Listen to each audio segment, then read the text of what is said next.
அவருக்குன்னு ஒரு கொள்கை கிடையாது, ஒன்றும் கிடையாது.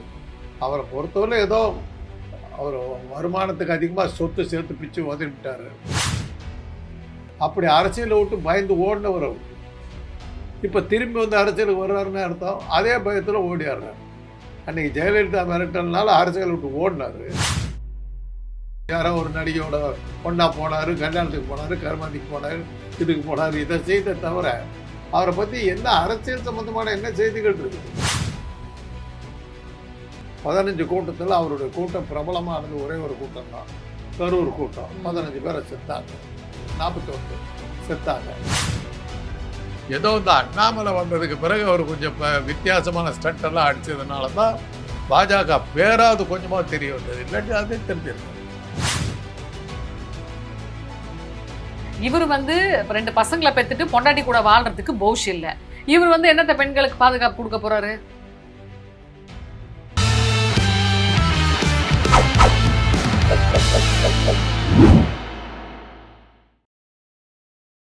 ஜெம் டிவி நேயர்களுக்கு அன்பார்ந்த வணக்கம். நான் உங்கள் விஜய் டீனா. இன்றைய நேர்காணலில் நம்ம கூட பிரபல அரசியல் விமர்சகர் டாக்டர் காந்தராஜ் இருக்கார். வணக்கம் சார். உங்களை சந்திச்சதில் மிக்க மகிழ்ச்சி. நேற்று பார்த்தீங்கன்னா பெரம்பூர் தொகுதியில் வந்து விஜய் வந்து கோலாகலமாக வந்து தன்னோட பிரச்சாரத்தை ஸ்டார்ட் பண்ணியிருக்காரு. அதில் வந்து ஒரு 2-3 விஷயங்கள் வந்து அவர் அழுத்தம் திருத்தமாக சொல்லியிருக்காரு. அதில் முதல் விஷயம் அவர் என்ன சொல்கிறார் அப்படின்னு பார்த்தீங்கன்னா, பெரம்பூர் தொகுதி வந்து அவரோட தாய் வீடாமா. ஸோ தாய் வீடான அந்த பெரம்பூர் தொகுதியிலேருந்து அவரோட பிரச்சாரத்தை ஸ்டார்ட் பண்ணுறது வந்து அவர் வந்து ஒரு பெரிய மகிழ்ச்சியாக ஃபீல் பண்ணுறாராம். அது என்ன சார் தாய் வீடு? இல்லை, அவர் தான் கேட்கணும். தாய் நாடு தெரியும், தாய் வீடு, மாமியார் வீடுல தாய் வீடுங்கிறாரு. மாமியார் வீடா? அது மாமியார் வீடுல என் தாய் வீடுங்கிறாரு. அவங்க அம்மா பெரம்பூரை சேர்ந்தவங்க தான். இன்னொன்று சொல்கிறாரு அவர். இன்னொரு ஸ்டேட்மெண்ட் ஒன்று வைக்கிறாரு. லூர்து மாதா சர்ச் அங்கே இருக்குது பெரம்பூரில். ஸோ அந்த இடம் மற்றும் பக்கத்தில் நைஸாக அப்படியே அட்டாச்மெண்ட் பண்ணிக்கிறாரு. ஏதோ ஒரு கோயில் சொல்கிறாரு, ப்ளஸ் மசூதி சொல்கிறாரு. இந்த இடமெல்லாம் சேர்ந்து வந்து ஸ்டார்ட் பண்ணணும்னு அவர் மனசில் வந்து தோணுச்சான். அந்த மாதிரி தோணுனதுனால தான் அந்த இடத்துல வந்து பிள்ளையார் சொல்லி போடுறேன் அப்படின்றாரு. இவர் என்ன பண்ணும் அந்த இடத்துல வந்து லூர்து மாதா சர்ச், அதை அவர் பிரச்சாரத்தில் சொல்கிறாரு. இங்கே மசூதி இருக்கு, சர்ச் இருக்கு, டெம்பிள் இருக்கு, இந்த இடத்துல வந்து ஸ்டார்ட் பண்ணோன்னு என் மைண்டு சொல்லுச்சு, என் மனசு சொல்லுச்சு. மும்மதமும் சேர்ந்த ஆக மத அடிப்படையில் ஆரம்பிக்கிறார். அதை தான் கேட்குறேன். அவர் சொன்னது வந்து லூர்து மாதா சர்ச்ன்னு சொல்லிட்டாரு, because is a Christian. But அதை ஈடுகட்டுறதுக்கு வந்து பார்த்தீங்கன்னா நைஸாக மசூதி டெம்பிள் அப்படின்னு சொல்லி மழுப்புறது நல்ல பச்சையாக தெரியுது. பிரச்சாரத்தில் ஏன் சார் கொண்டு வந்து மதத்தை சேர்க்குறாரு? ஏதோ தெரியாதனமாக அரசியலுக்கு விட்டாருமா. அவர் போட்டு பேஜார் பண்ணாதீங்க.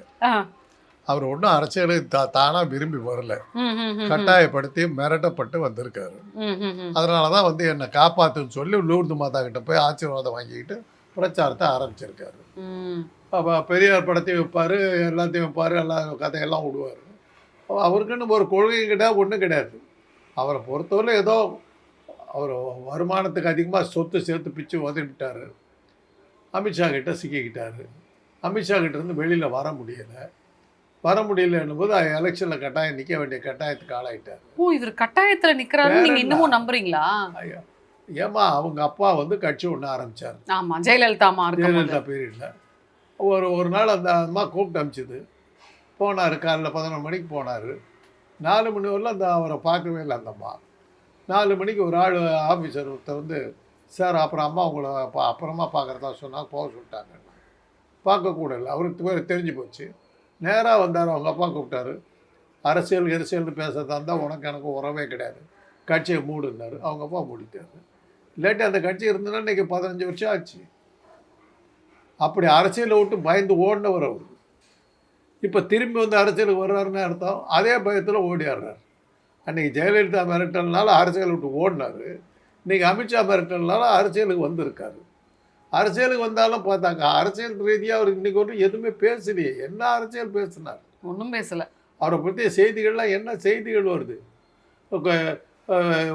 யாரோ ஒரு நடிகையோட ஒன்றா போனார், கல்யாணத்துக்கு போனார், கருமாந்திக்கு போனார், இதுக்கு போனார். இதை செய்த தவிர அவரை பற்றி என்ன அரசியல் சம்மந்தமான என்ன செய்திகள் இருக்குது? ஒரு பட்ஜெட் ரெண்டு ஸ்டேட் பட்ஜெட்டு, சென்ட்ரல் பட்ஜெட் 2 வந்தது.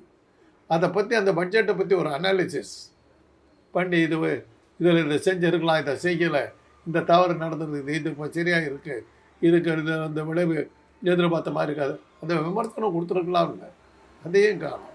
இந்த பட்ஜெட்டில் மக்கள் ஏமாற்றப்பட்டு விட்டார்கள், அதற்காக ஒரு போராட்டம் பண்ணுவேன்னு சொல்லி ஒரு போராட்டம் பண்ணியிருக்கலாம் இல்லை, அதையும் காணும். என்னதான் பண்ணுறீங்க? த்ரிஷாவோட ஊர் சுற்றுறாரு. அது ஒரு 2 வருஷம் ஆச்சு கட்சி ஆரம்பிச்சு, 2.5 வருஷம் ஆக போகுது. மொத்தமாக 15 கூட்டம் போட்டிருக்காரு. 15 கூட்டத்தில் அவருடைய கூட்டம் பிரபலமானது ஒரே ஒரு கூட்டம் தான், கரூர் கூட்டம். 15 பேரை செத்தாங்க, 41 பேர் செத்தாங்க. அதை தவிர அவருடைய அரசியல் சாதனைன்னா எடுத்தால் என்ன இருக்குது? ஒன்றுமே இல்லையே. அதனால தான் அவர் ஒன்றும் தேர மாட்டேங்கிறாருங்கிறதுனால தான் ஓய்வு எடுத்துக்கிட்டு இருந்த செங்கோட்டையனை கூப்பிட்டு அமித்ஷா போய் விஜய்க்கு உதவியாயிருன்னு சொன்னார். பாஜக அதிமுக இப்போ வந்து பாஜகவுடைய இது தானே, பி டீம் தானே. சரி, அதனால் தலைவர் சொல்லிட்டான்னு சொல்லிட்டு அங்கே போய் உட்காந்துருக்காரு. அவராலேயே ஒன்றும் பண்ண முடியல. அவரும் போய் சேர்ந்து ஒரு 6 மாதம் ஆச்சு. அவராலேயே ஒன்றும் பண்ண முடியல. இன்றைக்கி இருக்கிற நிலைமை அதுதான். சரி, அவருக்கு இருக்கிற பெரிய ப்ளஸ் பாயிண்ட் என்னன்னா, உங்களை போன்ற யூடியூப்காரர்கள் நிறைய விளம்பரம் கொடுக்குறீங்க. விஜய் என்ன செய்வார், விஜய் என்ன செய்வார் சொல்லி ஒரு நல்ல விளம்பரம் கொடுக்குறீங்க. அதை தவிர அவருடைய சாதனை எடுத்திங்கன்னா, அரசியல் எடுத்திங்கன்னா ஒன்றுமே கிடையாது. ஏன் சார் இப்போ இவர் வந்து அமித்ஷாவோட ஃபோர்ஸ்லனால வந்து வராரு அப்படின்னு சொல்கிறீங்கல்ல, அப்போது வந்து இவர் வந்து முழு மனசோட இல்லை, ஒருத்தரோட கை பொம்மையாக இருக்காருன்னு சொல்ல வரீங்க? நிச்சயமா அவருக்கு இன்ட்ரெஸ்ட் இல்லை. இருந்திருந்தால் எவ்வளவோ பண்ணியிருக்கலாம், எவ்வளவோ போராட்டங்கள் நடத்தியிருக்கலாம், எவ்வளோ பெரிய பிரச்சனைகள் உருவாக்கியிருக்கலாம். அந்த 41 பேர் இறந்த வச்சு 1 வருஷத்துக்கு கூட்டம் போட்டிருக்கலாம். இதுக்கு நீதி வேண்டும், அது வேண்டும், அது வேண்டும், எதோ கேட்ட பெரிய பெரிய பாலிடிக்ஸ் பண்ணியிருக்கலாம். ஒன்றுமே பண்ணல, ஓடி போயிட்டார். அங்கே கூட்டத்தில் நசுக்கிறாங்கன்னு உடனே முதல்ல ஓடினது யாருன்னு பார்த்தா இவர் தான். அதை விட எனக்கு ரொம்ப அதில் பிடிச்சது என்னன்னா, இவருக்கு பாதுகாப்பு கொடுத்த ஓய்பிரிவு அதிகாரிகள், காவல்துறை அதிகாரிகள் தன்னை காப்பாற்றிக்கிறதுக்கு அவன் முதல்ல ஓடுறான். ஜனங்க செத்துக்கிட்டு இருக்கிறாங்க, அவங்கள காப்பாற்றுறதுக்கு அவன் அங்கே போகாமல் தன்னை காப்பாற்றிக்கிட்டு இவன் முதல்ல ஓடி போயிட்டான். அந்த ஓய்பிரிவு அதிகாரிகள் இன்றைக்கி உள்ள என்ன ஆனானுன்னு எவனுக்கும் தெரியாது. இப்படி அரசியல் நடத்துகிற ஒரு கூட்டத்தை நம்பிக்கிட்டு யார் இது பண்ணுவா? ஏன் இவரை சூஸ் பண்ணாங்க விஜய? அம்மா, பாஜகவுக்கு ஆரம்பத்தில் அவங்க கொஞ்சம் அரசியல் ரீதியாக பெருசாக வர ஆரம்பித்த உடனே தென்னாட்டை பொறுத்தவரை என்ன அவங்களுக்கு சொல்லிவிட்டாங்கன்னா, சினிமா நட்சத்திரங்கள்லாம் தென்னாட்டில் மரியாதை ஜாஸ்தி, அவங்களுக்கு தான் செல்வாக்கு ஜாஸ்தி, வெற்றி பெறணுன்னா சினிமா நட்சத்திரங்களை கையில் வச்சுக்கணும்னு சொல்லிகிட்டு இருக்காங்க. அதனுடைய விளைவு தான் அவங்க வந்து ஆந்திராவிலேருந்து சினிமாக்காரர்கள் எல்லாம் கூப்பிட்டு சேர்த்து வச்சுக்கிட்டு இது பண்ணாங்க. அப்புறம் நம்ம ஊரில் ஆரம்பித்தபோது, கட்சி ஆரம்பித்தபோது பார்த்திங்கன்னா, தலை சிறந்த நடிகைகளான நமிதா, சபிதா, இந்த மாதிரி குஷ்பு எல்லாம் காலாவதியான நடிகைகள் பூராத்தையும் போட்டாங்க. ஒன்றும் சரிப்பட்டு வரல. ஏதோ இந்த அண்ணாமலை வந்ததுக்கு பிறகு அவர் கொஞ்சம் வித்தியாசமான ஸ்டண்டெல்லாம் அடித்ததுனால தான் பாஜக பேராது கொஞ்சமாக தெரிய வந்தது. இல்லாட்டி அதே தெரிஞ்சிருக்காது. நீங்கள் பாஜகவை சொல்கிறீங்களா எக்ஸ்க்ளூசிவாக வந்து? ஆமாம், நமிதா இவங்கெல்லாம் வந்து பாஜக. ஆமாம், அது அவங்களுக்கு அவங்க நினச்சிக்கிட்டு வந்து சினிமாக்காரர்னாக்கா தமிழ்நாட்டுக்காரங்க ஓட்டு போட்டுருவாங்கங்கிற மாதிரி அவங்களுக்கு சொல்லிட்டாங்க. அதனால் சினிமாக்காரங்களாம் கூப்பிட்டாங்க. அதெல்லாம் ஒன்றும் சரியாக வராது தெரிஞ்சதுக்கப்புறம் அவங்களுக்கு சொல்லியிருக்காங்க, ரஜினிகாந்தை போடுங்க அப்படின்னாங்க. ரஜினிகாந்த் பெரிய சாமர்த்தியசாலி. எப்படி அமித்ஷா கண்ணில் விரல விட்டு ஆட்டுறதுன்னு ஆட்டிவிட்டு கட்சி ஆரம்பித்தார், அமைப்பு போட்டார், எல்லாம் பண்ணார், தலைமை கழகம் போட்டார், உறுப்பினர்களை போட்டார், எல்லாம் பண்ணார். பண்ணிவிட்டு கொரோனாவில் படுத்துட்டேன்ட்டார். 1 வருஷத்துக்கு ஓய்வு பண்ணார். அரசியலுக்கு வர முடியாது, போயிட்டார். முடிஞ்சு போச்சு. அவரை அதுக்கு மேலே ஒன்றும் பண்ண முடியாது. உடம்பு சரியில்லாத ஒரு மனுஷனை வந்து அமித்ஷா வந்து மிரட்டினார்னா அந்த ரஜினி ரசிகன் என்ன சொல்லுவான்? தலைவருக்கு உடம்பு சரியில்லை, தான் ஜெயிக்கணும், நீ செத்த தலைவர் செத்தாலும் பரவாயில்ல, நான் ஜெயிக்கணும்னு நினைக்கிறேன் அமித்ஷான்னு சொன்னார்னா முடிஞ்சு போச்சு, இல்லை நெகட்டிவாக போயிடும். ஸோ ரஜினி தப்பிச்சு போயிட்டார். அப்புறம் தான் பார்த்தாங்க, இவர் ஜம்பமாக போட்டுக்கிட்டு இருந்தார். ஒரு படத்துக்கு 150 கோடி வாங்கி கொண்டு இருக்கு, அது இது ஆட்டிகிட்டு இருந்தார். பாப்பா மகனே அப்படின்னாங்க, பிடிச்சிட்டான். எலிப்பொருளில் சிக்கிட்டாரு, நல்லா சிக்கிக்கிட்டார். வெளியும் வர முடியல, உள்ளேயும் போக முடியல. ஏன் சார் இப்போ இவர் சொல்கிறாரு, எல்லாரும் தான் உழைக்கிறோம், நீங்கள் உழைக்கிறீங்க, நான் உழைக்கிறேன், எல்லாரும் உழைக்கிறோம், ஆனால் பெரம்பூர் தொகுதியில் தான் வந்து உழைப்பாளர் வர்க்கம் வந்து அதிகமாக இருக்குது, அதாவது இவர் என்ன பேசுறோன்றது வந்து தெரிஞ்சு பேசுறாரா இல்ல ஏதோ டிராமாட்டிக்கா பேசுறாரான்னு தெரியல. தாய் வீடுன்றாரு. அதுக்கப்புறமேல்ட்டு பார்த்தீங்கன்னா, சர்ச்சை இழுக்குறாரு. அடுத்து பார்த்தீங்கன்னா, பெரம்பூர்ல வந்து நெறைய உழைப்பாளர்கள் இருக்காங்களாம். பேர் போனவங்களுக்கான அந்த இடமா அது. இல்லை இல்லை, அது உண்மை. அது அந்த அடிமட்ட தொழிலாளர்கள் பூரா பெரம்பூர்ல தான் ஜாஸ்தி. இருக்கட்டும். ஏன் இங்கே இல்லையா? காசிமேட்ல இல்லையா? எல்லாம் அந்த அந்த அந்த சுற்றி வந்த ஏரியாக்கள் தான். காசிமேடு, இது சோலை, பெரம்பூர், வியாசர்பாடி. வியாசர்பாடி, அதெல்லாம் வந்து உழைப்பாளர்களை மிக அதிகமான இந்த இடம். ரெண்டாவது அங்கே தான் வந்து உங்களுக்கு பின்னி மில்லு, டன்லப்பு, இது போன்ற தொழிற்சாலைகள்லாம் பெருசு பெருசாக இருந்தது. ம். அதில் வேலை விட்டு போனவங்கெல்லாம் நிறைய உழைப்பாளர்கள் அங்கே சும்மா கிடக்குறாங்க. ம், ம், ம். அதனால் அவங்களுக்கெல்லாம் அது ஒரு பெரிய இது. அது 1000 சொன்னாலும் பெருசாக வளராத, பொருளாதாரத்தில் பெருசாக வளராத பகுதின்னு எடுத்திங்கன்னா பெரம்பூர், பெரம்பூர். இந்த வியாசர்பாடி, இதெல்லாம் சொல்லுவாங்க. ஏன் சார் இப்போ புசுக்குன்னு ஒண்ணு சொல்ட்டாரு. நீங்க இவ்வளவு நேரம் என்ன சொன்னீங்கன்னா, அவர் பாவம். வேற வழி இல்லாம சினிமால கோடிக்கணக்குல நடிச்சிட்டு இருந்தாரு. இப்ப வந்து ஒருத்தரோட ஃபோர்ஸ்னால இதுக்குள்ள வந்துட்டாருன்னீங்க. பட் அவர் பேசுறதெல்லாம் பார்த்தீங்கன்னா, அவர் வந்து தெரிஞ்சு அவரோட வெர்பலா வந்து ரொம்ப கேவலமா பேசுறாரு. ஓரல் அபியூஸ் குடுக்குறாருன்னே சொல்லலாம். தீய சக்தி திமுக அப்படின்னு சொல்லிட்டு பேச்சுல வந்து மோசமா பேசிட்டு இருக்காரே சார். எப்படி பார்த்துட்டு சும்மா இருக்கீங்க? எழுதி குடிக்கிறது படிக்கிறாருமா. அந்த பேப்பரே கையில் வாங்கிட்டாங்க. இந்த இடத்தில் கையை தூக்கி பேசவும், இந்த இடத்தில் காலை ஆட்டவும், இந்த இடத்தில் பேண்ட் பட்டனை கழட்டி போடவும், எதை போடுறாங்க. அது பிரகாரம் அப்படியே பார்த்து பார்த்து பார்த்து பார்த்து அதே செஞ்சுக்கிட்டு இருக்காரு. இன்னும் கதை வசனம் செய்யணும், டைரக்ஷன், இது திரைக்கதை எல்லாம் ஒருத்தர் எழுதி கொடுக்குறாரு. இவன் வழக்கப்படி ஒரு கேமரா முன்னாடி வந்து நிற்கிறார். இன்னும் ஒரு அரசியல்வாதி ஆகுது. இதே ஒரு அது உதாரணம். இன்னும் பிட் அடிச்சு தான் பேசிட்டு இருக்காரு. அவ்வளோதான். அவருக்கு சுயமாக ஒன்றும் தெரியாது. இன்னைக்கு ஒரு ப்ரெஸ் மீட் அவர் கொடுக்கலாமா? ஆமா. அப்படி இருந்தால் எப்படி? தீய சக்தி திமுக கிட்ட இருந்து தமிழ்நாடை காப்பாற்றணும், தமிழ்நாடு வந்து ஒரே ஊழல் கலந்த நாடா இருக்குன்றாரு. இதை எப்படி நீங்க ஏத்துக்கிறீங்க? திமுக இப்படி பேசிட்டாரு. பேசினா பேசிட்டு போறாரு. 1949ஆம் வருஷம் அண்ணா வந்து திமுகவை தொடர்ந்து ஆரம்பிச்சாரு. அன்னைக்கே தீய சக்தின்ட்டார். அண்ணா வந்து 67 வந்து முதலமைச்சராக பதவி ஏற்றுக்கிட்டு வர்றாரு, கையெழுத்து போட்டு வர்றாரு. திமுகவின் முதல் ஊழல் கையெழுத்து போட்டு 10 நிமிஷம் ஆகல, 3%காரங்க முதல் ஊழல், திமுகவின் முதல் ஊழல் ஆரம்பிச்சிட்டாங்க. இதெல்லாம் தாண்டி தான் அந்த கட்சி 70 வருஷமாக நின்றுக்கிட்டு இருக்கு. அதாவது திமுக ஆரம்பித்ததில் இருந்தே இது மாதிரியான எதிர்மறையான விமர்சனங்களை தான் அது வளர்ந்துக்கிட்டே வந்தது. அண்ணாவினுடைய வேலைக்காரி படம் வந்தபோது நாத்திக கருத்துக்களை முதல்ல வந்து தமிழ்நாட்டில் பரப்புனது வந்து அண்ணாவினுடைய வேலைக்காரி படம் தான். அதுக்கப்புறம் அன்னைக்கு ஏற்பட்ட ஒரு வித்தியாசமான ஒரு சூழ்நிலை என்னன்னா, அன்றைக்கி இருந்த எங்களை போன்ற யங்ஸ்டர்ஸ், அந்த காலத்து யங்ஸ்டர்ஸு, கடவுள்கிட்ட தான்டா போய் சொல்லணுன்னாங்க. I don't believe in God அப்படிங்கிறது ஒரு ஃபேஷனாக இருந்தது. கடவுள் நம்பிக்கை இல்லைங்கிறது ஒரு ஃபேஷனாக, அந்த அளவுக்கு நாத்திக கருத்துக்கள் இருந்தது. அதுக்கப்புறம் அதை ஒட்டி வந்ததுக்கு அப்புறம் வந்து பராசக்தி படத்தில் அதை ஒட்ட நாத்திக கருத்துக்கள் அதிகமாக வந்தது. ரெண்டும் தூக்கிக்கிட்டு எங்கே போடுச்சு நாத்திக கருத்துக்கள். அதுக்கப்புறம் வந்து கோயில் போகிறதுக்கு, சாமி கும்பிடுறது, திருவிழாக்கள் எல்லாமே அடிபட்டுச்சு. அவ்வளோ மாறிச்சு. அவ்வளோ வந்து 3%காரருக்கு வந்து பராசக்தி விமர்சனம் ஒரு பத்திரிக்கை தினமணி கதிர் அவங்க அட்டைப்படத்தில் போடுறாங்க. விரைவில் வருகிறது பரபிரம்மம், ஒரு போஸ்டர் மாதிரி, பரபிரம்மம், கதை வசவு தயாநிதி, கதை வசனம் இல்லை, கதை வசவு தயாநிதி அப்படின்னு போட்டு கிண்டல் பண்ணாங்க. அது பராசக்தி படம் பூரா வந்து எல்லாத்தையும் நான் பிராமின்ஸை கேவலப்படுத்தி திட்டி இது பண்ணுறாங்க. கலைஞர் அந்த டைட்டில் பரபிரம்மங்கிற டைட்டில்லையே ஒரு ட்ராமா எழுதி அவரும் சிவாஜி கணேசன் நடித்து படத்தை ட்ராமா போட்டார். அதில் தான் சாக்ரட்டிஸு, சேரன் செங்குட்டன் இதெல்லாம் இது பண்ணார்.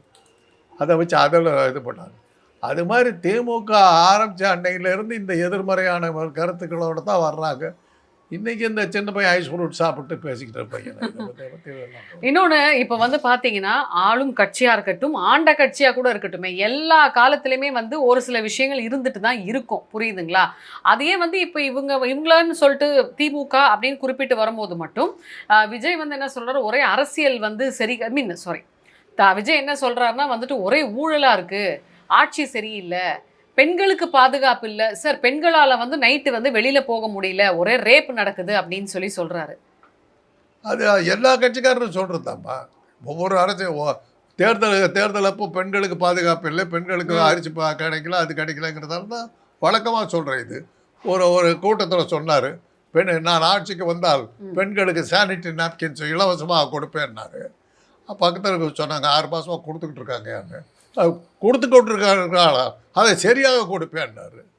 அதுவே தெரியல அவருக்கு, அதுவே தெரியல. பல விஷயங்கள் தமிழ்நாட்டில் என்ன நடக்குதுன்னு அவருக்கு தெரியல. பெண்களுக்கு பாதுகாப்பு இல்லைன்னாக்க பெண்களுக்கு தெரியும், இலவச பஸ் விட்டுக்கிட்டு இருக்காங்க, டிக்கெட் இல்லாமல் விட்டுக்கிட்டு இருக்காங்க, மாதம் 1000 ரூபா கொடுத்துக்கிட்டு இருக்காங்க, செலவுக்கு பணம் கொடுக்குறாங்க, இதுக்கு மேலே இவர் என்ன பண்ணுறாரு? ஆனால் இவர் கொடுக்குற பாதுகாப்பு கொடுக்க முடியாது.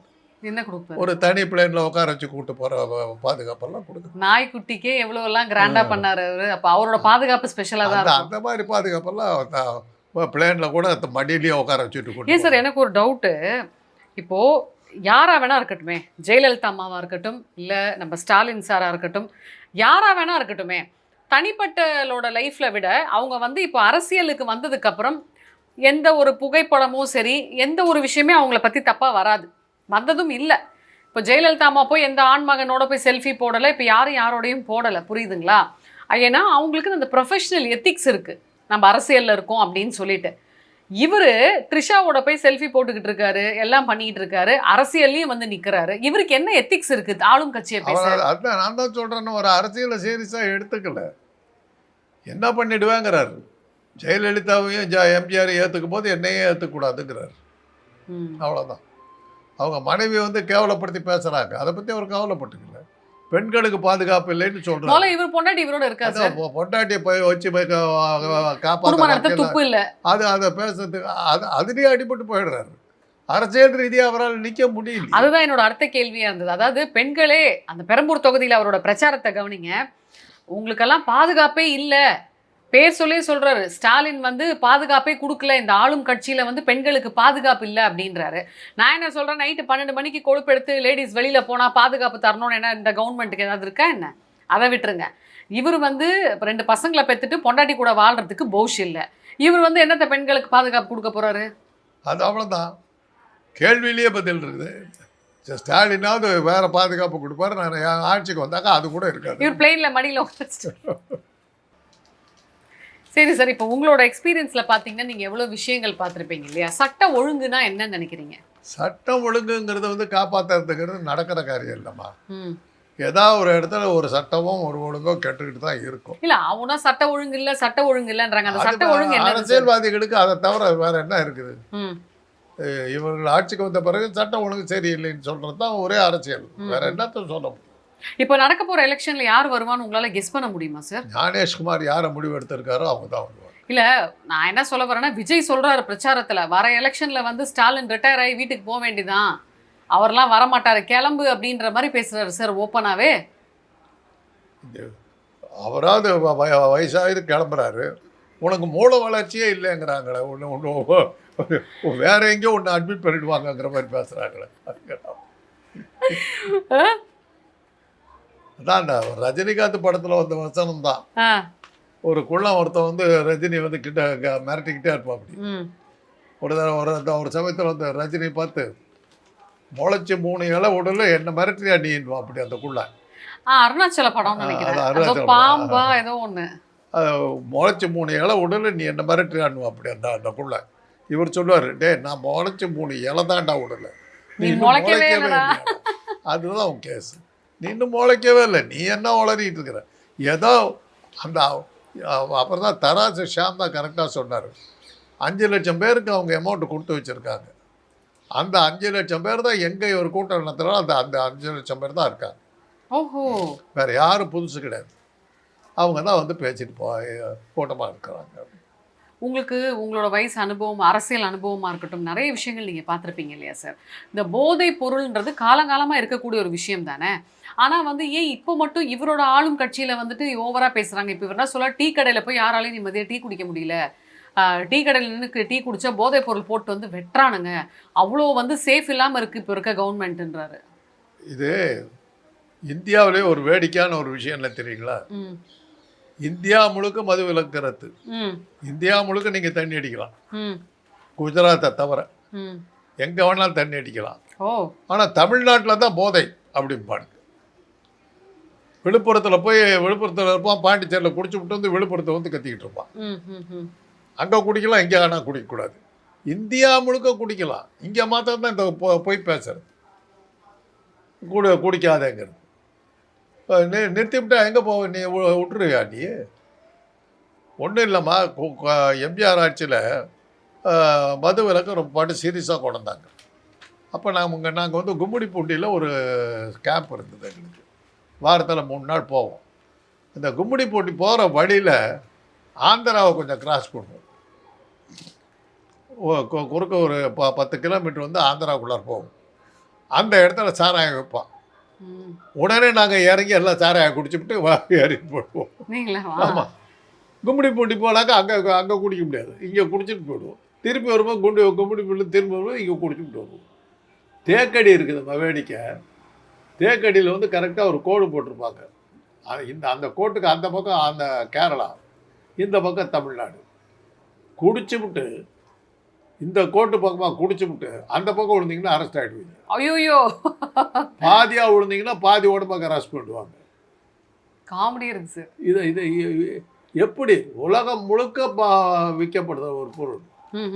தடுக்க முடியாது, தவிர்க்க முடியாது. சும்மா வந்து நான் இப்போ சேலஞ்ச் பண்ணுறேம்மா, எவனாவது ஒருத்தன் வந்து முழுக்க 100% மது விலக்கை கொண்டு வந்துடுறேன்னு சொல்லிட்டோம் பார்க்கலாம். இன்னொன்று சார், இப்போ ஸ்டாலின் ஐயா வந்து அடிப்படை பாதுகாப்பு வந்து தரமாட்டார் தங்களோட குடிமகன்களுக்கு. போலீஸ் வந்து இந்த 5 வருஷமாக அவரோட கை பாவையாக தான் வச்சுட்டு இருக்காரு அப்படின்னு சொல்லி பகிரங்கமாக சொல்கிறாரே சார். ஆமாம், போலீஸ்க்கு வந்து போலீஸ் மினிஸ்டர்கிட்ட தான் கை பாவையாக தான் இருப்பாங்க. இவர் எந்த ஆங்கிளில் பேசுகிறாருன்னே புரியலையே. அதுக்கு ஆதார கார்டு கொடுக்கணும்ல. அதுக்கு தான் இதெல்லாம் சொல்றாரு. அதுக்கு ஹைலைட் பண்றதுக்கு தான் லேடிஸால வெளியில போக முடியல, டீ கடையில வெளியில போக முடியல. எந்த இடத்துல ஆபத்து நடந்தது அதை சொல்லு. சொந்தக்காரி திரிஷாவை யாராவது கையை பிடிச்சி எடுத்தாங்களா? சொல்லு. நீ போறிய ஒருத்தி இழுத்துக்கிட்டு போறிய, பொண்டாட்டி விட்டுட்டு போறிய, உன்ன ஊரு கூடி உதைக்கல வேணாம், உதைக்கல எல்லாம் வந்து கை தட்டி வரவேற்கிறாங்க. அதை வேணா சொல்லலாம். அவரு இவ்வளவு பட்டா பகல்ல வந்து இன்னொரு பொண்ணோட நான் சுத்திக்கிட்டு இருக்கேன், என்ன அடிக்கிறதுக்கு ஒரு ஆள் வரல, என்னடா சட்டம் ஒழுங்குறது வேணா கேட்க. கொடி படம் பார்த்துருக்கீங்களா? கொடி, அது என்ன, த்ரிஷாவும் தனுஷும் நடிச்சிருப்பாங்க. அதில் த்ரிஷா வந்து தனுஷை லவ் பண்ணோம், பதவிக்காக என்ன பண்ணும், லவரையே கொலை பண்ணிடும் த்ரிஷா. ஒருவேளை த்ரிஷாவோட ஒரிஜினல் முகம் வந்து அதுதானோ? விஜயை ஏவி விட்டு கடைசியில் இந்த முதல்வராக ஆனதுக்கு அப்புறம் ஏதாவது போட்டுக்கிட்டு தள்ளிடுவாங்களா? அதெல்லாம் தனிப்பட்ட விஷயம், அதெல்லாம் நம்ம பேச முடியாது. அந்த நான் இன்னும் ஆச்சரியமாக உட்காந்து வேடிக்கை பார்த்துக்கிட்டு இதை பற்றி எந்த கவலையும் படாமல் இருக்கிறது த்ரிஷா ஏன் படாமல் இருக்காங்கங்கிறது தான் என் கேள்வி. இவ்வளோ தூரத்துக்கு அசிங்கப்படுத்தி அவமானப்படுத்தி கேவலப்படுத்திக்கிட்டு இருக்காங்க. ஒரு பெண்ணுன்னு கூட பார்க்காம இவரோட சேர்த்து இவ்வளோ தான் கேவலப்படுத்துகிறாங்கன்னு கிடையாது.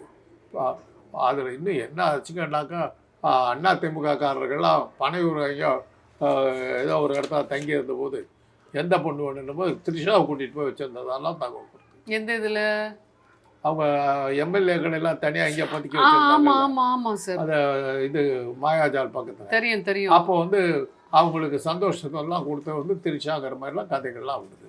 அதுக்கெல்லாம் அந்த பொண்ணு எதிர்த்த பதில் சொல்லவே இல்லை. ஆமா, மன்சூர் அலிகான் கூட ஏதோ பேசினாங்க. அதுக்கெல்லாம் பதில் சொல்லலை. இப்படி ஒரு பொண்ணை கேவலப்படுத்திக்கிட்டு பேசிக்கிட்டு இருக்காங்க. அப்புறம் அது பொன்ராய் சார் கேட்டார், உன்னுடைய தொண்டர்களுங்கிற பெண்கள் வந்து என் புருஷனை விட நான் உன்ன புருஷனாக நினைக்கிறேன்லாம் சொல்கிறாங்களே, இதெல்லாம் நீ தடுக்க மாட்டியா? ஒழுக்க குறைவாக நடந்துக்கிறாங்களே அந்த பெண்கள், அதை பற்றியெல்லாம் கேட்க மாட்டியான்னாக்கா அவர் மேலே ஆக்ஷன் எடுப்பேங்கிறாங்க. மென்டல் சுருக்கமாக சொல்ல போனால் மென்டல் ஐட்டம். இப்போ இவர் வந்து கோடிக்கணக்கில் பணம் சம்பாதிக்கலாம் சினிமாவில், தப்பே இல்லை. நான் இவரை சார்ந்தவங்களும் நிறைய பேர் சம்பாதிக்கிறாங்க, அதெல்லாம் தப்பு இல்லையா? ஆனா ஸ்டாலின் ஐயா வந்து பாத்தீங்கன்னா குடும்பத்தோட சேர்ந்து தப்பு தப்பா வந்து அரசியல் பண்ணி கவர்மெண்டோட சொத்து மக்களோட சொத்தெல்லாம் சுருட்டிட்டாங்க அப்படின்றாங்க. ப்ரூவ் பண்ணு. அது எப்படி சார் ப்ரூவ் பண்ணாம ஒரு விஷயத்தை வந்து வேர்டிக்ட் அப்படியே ஓப்பனாவே பேசுறாரு? அதான் சொல்றேன் நான். அண்ணா வந்து 67ஆம் வருஷம் மார்ச் மாதம் கையெழுத்து போடுறா முதலமைச்சர். கையெழுத்து போட்டு எழுதுறாரு, அண்ணா ஊழல் செய்து விட்டார். கையெழுத்து போட்டு ஒரு நிமிஷம் கூட அவளை பதவி ஏற்று அதுக்குள்ள ஊழல் பண்ணி காசு எடுத்துட்டார். போய் பேசுறதுக்கு பஞ்சமா என்ன? ஏன் சார் இப்போ ஒருத்தவங்க வந்து தேர்தல் பிரச்சாரம் பண்றாங்கன்னு வைங்களேன், ஓட்டு வேணும், ஓட்டு கேன்வஸ் பண்ணணும் அப்படின்றதுக்காக எந்த லெவல் வேணா இறங்கி பேசுவாங்களா சார்? அதில் கண்ணியங்கள்லாம் பார்க்கணும். இன்னைக்கு அதெல்லாம் இல்லையே. ஏமா கேடி ராகவனை பற்றி அந்த அண்ணாமலை பண்ணாத கூட்டம் ப்ளூ ஃபில்ம் எடுத்து வெளியே விட்டார்ல. அரசியல் அங்கே போயிடுச்சு. அதுக்கு என்ன பண்ண முடியும்? அந்த காலத்து அரசியல் வேற. காமராஜரை போன்ற கிழிஞ்ச சட்டையை போட்டு கொண்டு இருப்பவர்கள் அல்ல நாங்கள் அப்படின்னு சொல்லி என்வி நடராஜன் பேசினார் ஒரு மீட்டிங்கில். அண்ணா டக்குன்னு தட்டினார், கருத்துக்களோட மோதுங்கள், ஆட்களை பற்றி பேசக்கூடாது. ஆமாம், தனிப்பட்ட முறையில். அது அது அது ஒரு காலத்து கண்ணியம். ஆனா இப்ப அந்த கண்ணியமே இல்லையே சார். அரசியல் அந்த மாதிரி மாறி போச்சு. அரசியல் எவங்கிட்ட போயிருதுன்னா விஜய் கிட்ட போயிருக்குது, சினிமாக்காரன் கிட்ட போயிருக்கு. அது அது அந்த அரசியல் அப்படித்தான் இருக்கு. ஏன் சார் இப்ப எனக்கு ஒரு சந்தேகம். இப்போ அரசியல் யார்கிட்ட வேணா போட்டும், யார் வேணா வந்து நாட்டு குடிமகன் போட்டி போடட்டும், தப்பு கிடையாது. இப்போ எம்ஜிஆரா இருக்கட்டும், ஜெயலலிதா அம்மாவா இருக்கட்டும், எல்லாருக்குமே ஒரு எத்திக்ஸ் இருந்துச்சு. அவங்க மக்கள் மனசுல வந்து எந்த அளவுக்கு இடம் பிடிச்சிருந்தாங்க, எப்படியெல்லாம் வந்து ஒரு ப்ரொஃபஷனல் எத்திக்ஸோட வந்து அவங்க பண்ணாங்கன்றது எல்லாருக்குமே தெரியும். ஆனால் இவரும் ஒரு சினிமா சார்ந்த மனிதன் தான். ஆனால் இவருக்கு வந்து ஒரு எத்திக்ஸே இல்லையே. இப்போ ஓட்டு வேணுன்றதுக்காக பிரச்சாரத்தில் மக்களை வந்து தூண்டி விடுறாரு. முதிர்ச்சி இல்லைம்மா, மெச்சூரிட்டி இல்லை. அங்கே அடே இதெல்லாமா அரசியல் அப்படி பேசுறாரு. இப்போ பைத்தியக்காரன் உணர்ற மாதிரி இருக்குது. மூல வளர்ச்சி இல்லையா சார்? பல்படி வியாபாரம் பண்ணுற நாட்டம் இருக்குது. அதனால் அவரை வந்து நான் ஒரு அரசியல்வாதியாகவே எடுக்கலை. ஒரு மிரட்டப்பட்டு பயந்து போன ஒரு குழந்தையாகத்தான் நான் அவரை பார்க்குறேன்.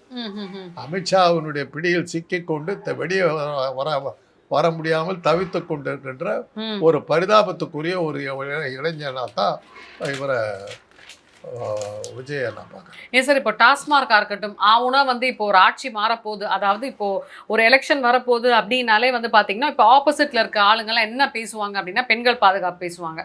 இன்னொன்று அடுத்து அவங்க ரெண்டு விஷயம் கை வைக்கிறது என்ன அப்படின்னு பார்த்தீங்கன்னா டாஸ்மார்க்கில் கை வைப்பாங்க, இன்னொன்று நகராட்சியில் கை வைப்பாங்க. அதே தான் இப்போ விஜயும் செஞ்சுருக்காரு. டாஸ்மார்க்காக இருக்கட்டும், நகராட்சியாக இருக்கட்டும், இது ரெண்டுத்துலையுமே ஏகப்பட்ட ஊழல் வந்து ஸ்டாலின் ஐயா பண்ணியிருக்காங்க அப்படின்னு சொல்கிறாரே சார். அது மற்றெல்லாம் இப்போ கலெக்டாக இருக்குல்ல. 50,000 இது இலாக்காக்கள் இருக்குது. 2 இலாக்காக்களில் தானே தப்பு நடக்குது. ஆக ஸ்டாலின் நல்லா தான் ஆட்சி பண்ணுறாரு. அப்போ இவரே என்ன சொல்றாரு, ஆட்சி சரியில்லைன்றாரு. இப்போ இவரே ஆட்சி பிரமாதமாக இருக்கிறதால 2 இடத்துல தான் தப்பு நடக்குது, மிச்சம் எல்லா இடமும் சரியா இருக்குன்னு அவரே சர்டிஃபிகேட் கொடுத்துருக்காரு. எங்க ஏரியாலலாம் பார்த்தீங்கன்னா விசில் ஊதுனா குப்பை வண்டி வரும். ஆனா இவர் என்ன பண்றாரு, விசில் ஊதுங்க அப்படின்றாரு. நல்ல ஆட்சி வேணும்னா விசில் ஊதுங்க அப்படின்றாரு. அதெல்லாம் என்ன இருக்குது, அந்த காலத்தில் என்ன சொல்லுவாங்கன்னா தரக்குறைவான பசங்கன்னாக்கா விசில் அடிச்சா குஞ்சி அப்படிம்பாங்க. தரக்குறைவான பசங்க அவருடைய கட்சி பூராமே தரக்குறைவான கட்சி தான் சார். இப்போ ஒரு 2 விதமா பேசுறாங்க சார் மக்கள். ஒருத்தவங்க என்ன சொல்றாங்க அப்படின்னு பார்த்தீங்கன்னா, இப்போ நீங்க சொன்ன மாதிரி அணில் குஞ்சுகள் தான் அந்த இடத்துல இருக்கு அவரோட கட்சியில அப்படின்றாங்க. விசில் வந்து அவர் வைக்கிறது வந்து அவர் என்ன சொல்றாரு அப்படின்னு பார்த்தீங்கன்னா, மக்கள்லாம் தூங்கிட்டு இருக்காங்களாம். அவங்களுக்கு வந்து எது நல்லதுன்னு கூட பாவம் தெரியலை. அந்த மாதிரியான அரசியல் வந்து மோசமாக இருக்குது. அவங்களெல்லாம் வந்து விசில் அடித்து விழிப்புணர்வு கொடுக்கறதுக்கு தான் இந்த இது அப்படின்றார். ஒரு சில பேர் என்ன சொல்கிறாங்கன்னா, இவரோட கூட்டத்திலேயே வந்து அணில் குஞ்சுகளும் விசில் அடிச்சான் குஞ்சுகளும் தான் இருக்குது. எதை வந்து விசில் அடிச்சான் குஞ்சுகள்னு சொல்லுவாங்கன்னு உங்களுக்கே தெரியும். சில பேர் வந்து வேலைக்கு போகாமல் ஊயின் பண்ணிட்டு பெரியவங்களுக்கு மரியாதை கொடுக்காம இந்த மாதிரி அறவேக்காடு பசங்களை தான் விசில் அடிச்சான் குஞ்சுகள் அப்படின்வாங்க. அப்போ இவரோட கட்சியிலேயே எல்லாம் விசில் அடிச்சான் குஞ்சுகளா? அப்படிதான் அந்த கட்சியாக தான் நம்ம சொல்லி கொடுத்துட்டாங்க. ரசிகர்கள் தலைவர் இப்போ ஸ்க்ரீனில் தோண்டினோன்னு விசில் அடித்து பூ போடுறது இது பண்ணுற ஆளுங்களுக்கான கட்சி. அதனால் உங்களுக்கு வசதியாக இருக்கிற மாதிரி நீங்கள் உபயோகப்படுத்துகிற அந்த விசிலையே உங்களுக்கு சின்னமாக கொடுக்குறோன்னு கொடுத்துட்டாங்க. இப்போ இவரோட இதில் பார்த்தீங்கன்னா இவரோட ரசிகர்கள் தான் ஃபுல்லாக வந்து இவருக்கு வாக்கா வரும்னு நினைக்கிறீங்களா? அதெல்லாம் தெரியாது. கூடுற கூட்டத்துக்கெல்லாம் ஓட்டு விடுவோம்னாக்கா ட்ரம்ப்பெல்லாம் வீட்டுக்கு போக வேண்டியது தான். இப்போ இன்னொரு ஒரு முக்கியமான விஷயம் சார். இப்போ அவர் பிரச்சாரத்துல பார்த்தீங்கன்னா சொல்றாரு, ஏப்ரல் 23 மக்களே உங்களோட ஓட்டு ஊர்ல இருந்தாலும் சரி, பஸ் புடிச்சு முன்பதிவு செஞ்சு போயிருங்க. யாரும் ஓட்ட வேஸ்ட் பண்ணாதீங்க அப்படின்னு சொல்லிட்டு என்ன கேட்குறேன், டீசன்ட் வே ஆஃப் பெக்கிங் அப்படின்னு சொல்லுவாங்க. நேரா போய் விசில் சின்னத்துக்கு வந்து வாக்களிங்க அப்படின்னு சொல்றாரு.